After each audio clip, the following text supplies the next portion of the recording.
So we got our Smith incline bench here. Have a look at the angle of the bench. A lot of the time people don't quite have it angled as high as we want it.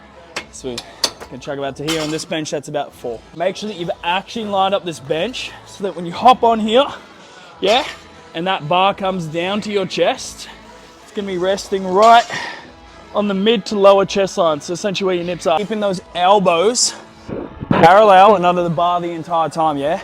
We don't want to come down and then get all this rotation through the shoulder joint.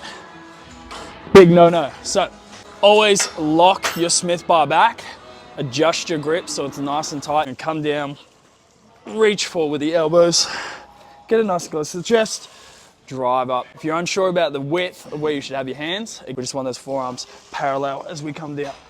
Often with the Smith bench, you're not actually gonna get the bar to touch your chest. You're probably gonna sit about an inch above it. Just pay attention to your pecs, stretch them out, lower, pause in that tension, drive up.